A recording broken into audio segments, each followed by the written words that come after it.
product images are trash. I'm talking to you. And you see whose side I'm on right now. I'm about to show you why. So,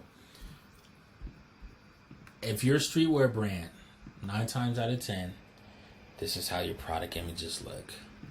Now you gotta think, why do we have images like this that are on white backgrounds? It's because we see other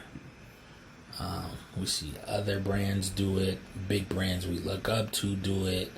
Balenciagas, Louis Vuittons do it. The Supremes, the Fear of Gods do it. The Kiss, it goes on and on, right? It's cool to do this if you're already these brands. But if you're not, you got some more proving to do. Now the thing is, can you be successful with all white background images? Yeah, if you build up the audience for it. If you build up your following, if you build up the social proof, if you build up, the engagement, no problem. You could sell out white backgrounds all day. But in reality, especially when you're sending new traffic to websites, people have never seen you before, they need a little bit more than just a product image, right?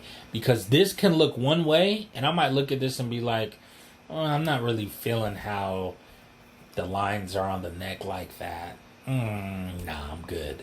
But if I see this on somebody that I want to look like, and I'm like, damn, that look hella good on it. It's a whole different thing, right? Because now I'm picturing it. I can see how it fits. I can see how it lays. I can see where the cuff line is. I can see how it drapes over you. You know what I mean? I can see if it's a tight fit, if it's a little bigger. You know what I mean? Like, that's a whole different thing than looking at a lay flat image. So the reason I say your images are trash is because this, to most consumers, is not really saying anything. It's just not.